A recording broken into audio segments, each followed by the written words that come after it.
We have a new update on Guerschon Yabusele leaving the Philadelphia 76ers to sign with the New York Knicks, and might piss some Sixers fans off what this update has in store.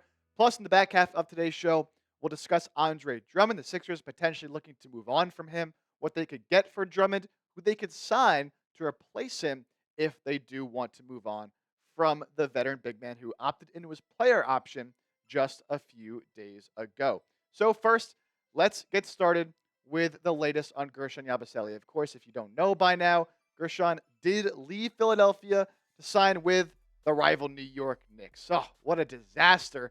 Signing a 2-year, $12 million deal. Now, there's a player option on the second year of that deal, so a chance he does opt out and look for a new contract. But he'll be playing with the New York Knicks for at least this upcoming season. And a lot of Sixers fans were disappointed, man.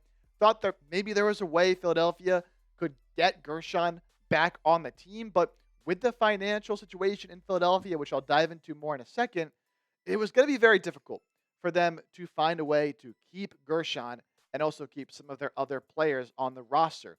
Now, the new update that we got, this came in late last night from Jason Dumas, who covers the NBA. Sixers fans might not like what he has to say here. According to a source, Sixers had informal talks with Guerschon Yabusele, but no formal offer was made. Guerschon never followed up with the Sixers for a chance to match the Knicks' offer.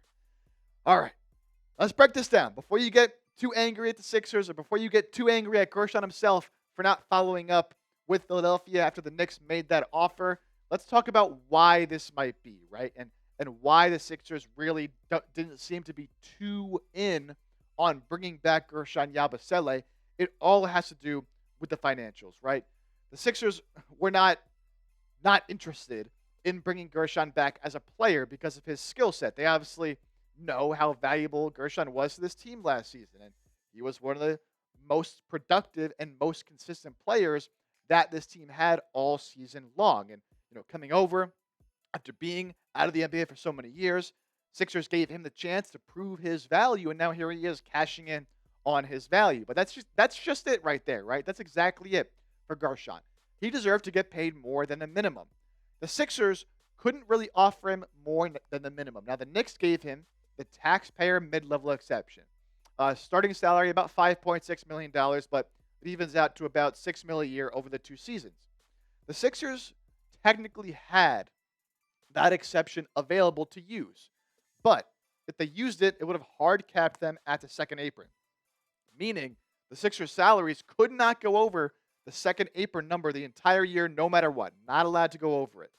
The problem is they were only about $25 million roughly away from the second apron, still having to re-sign Quentin Grimes. So there was a chance, depending on how much money Grimes was demanding, that if they used that exception to bring Yabusele back, they wouldn't have been able to bring back Grimes. And they didn't want to lose Grimes for absolutely nothing because they would have only been able to replace him with a vet min contract. So it just didn't make a lot of sense financially for Philadelphia to move on or to bring back Guerschon on that exception number. Now, you can argue, well, why doesn't Philadelphia try to trade somebody on the roster to open up that money? And sure they could, and we'll talk about these Andre Drummond trade discussions here in just a moment. But that's an unknown. That's not a guarantee that you can free up that money. And either way, it puts you in a tough financial spot because you're sort of right there on the salary cap, right? You're going to be right up there against the second apron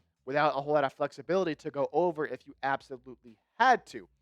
So I can understand why the Sixers never really talked too much with Yabusele about it, because they know, and he knew, that they could only really offer him the vet min.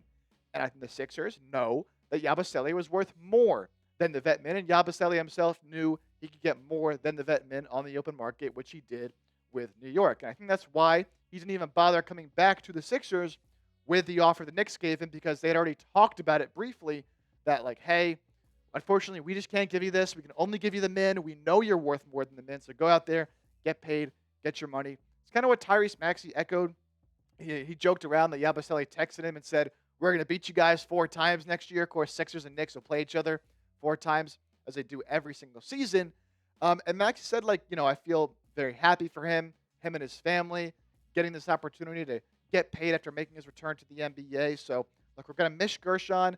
It sucks. It really does that out of all the teams he could have gone to, he went to the New York Knicks. And so, if you want to hold that against him a little bit, you can. He might have had other offers at a similar price point. We don't know for sure.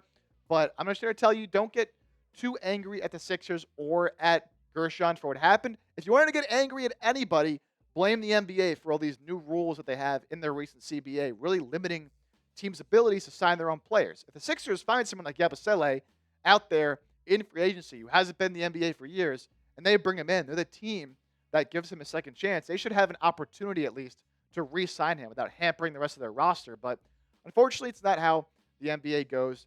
At the very least, he cashed out on another team. So good for Guerschon.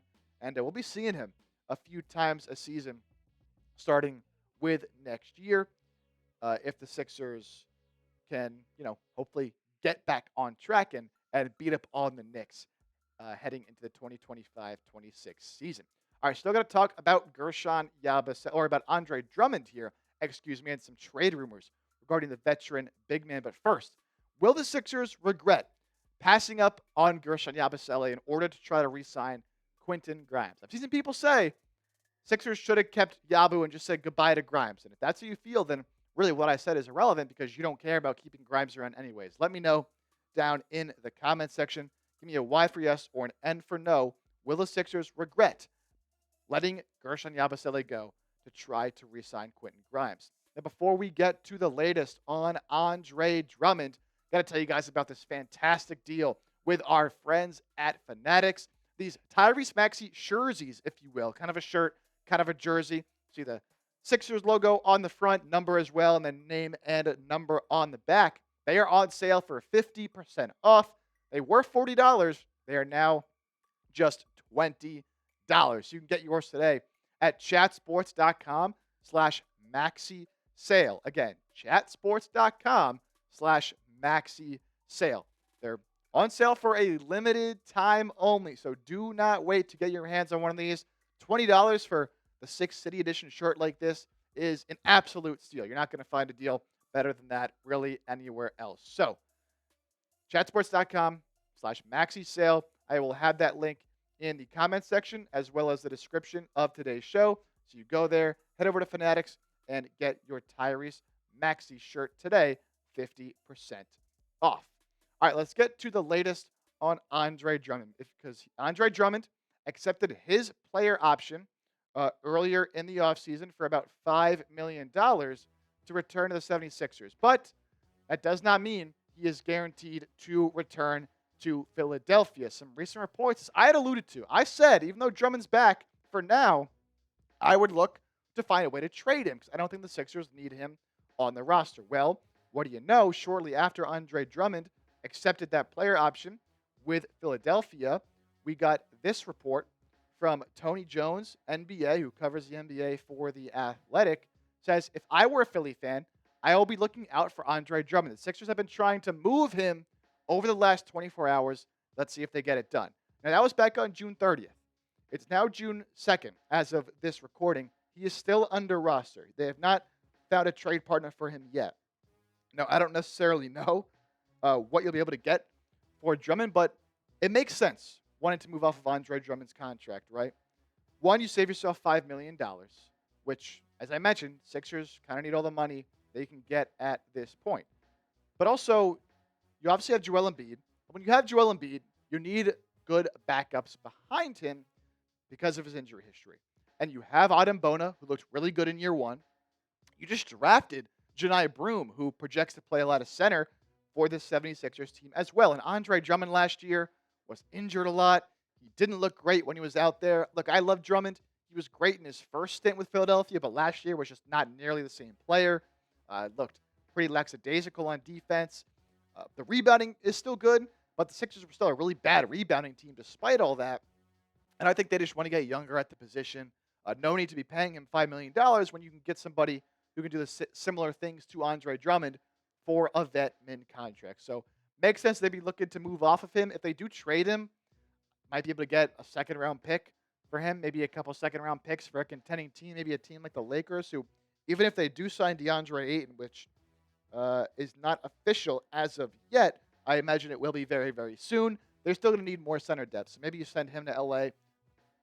Excuse me. They send you a second round pick, maybe a couple second round picks. And if you do move him, I think there's some options on the free agent market currently that you could bring in that could fill that role at the center spot. I think Chris Boucher, Precious Achua, both guys that have played with Nick Nurse in the past, that could provide you some valuable experience. Boucher can guard some wings, hit the occasional three, decent defensive player.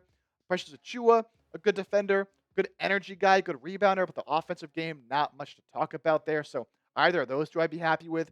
Mo Wagner is another player who tore his ACL last December for Orlando. His player option was declined. Some talks he could go back there and return on a smaller deal to Orlando, but maybe he sees Philadelphia as an option to play on a minimum contract, raise his value once he comes back from injury, and then sign a larger deal with another team next offseason. So those are some names I'd kind of be looking out for at that center spot who do have some 4-5 flexibility. They can play the 4, they can play the 5. I think that's important for Philadelphia if they want to get rid of Drummond and find someone in there. They don't have a lot of people on this roster currently who fit into that mold, and I think finding someone who can help replace what Yabusele did bring, now that he's in New York, of course, you did bring in Trent Watford, but not quite a full replacement there. Adding in another player would, I think, really, really help this squad, again, especially if Andre Drummond is traded. But I know not all of you will want to see Andre Drummond move and leave the 76ers, so let me know down in the comment section right now. Should the 76ers trade Andre Drummond? Give me a T for trade, P for pass. Let me know down in the comment section, and we'll see you next time here on 76ers Now.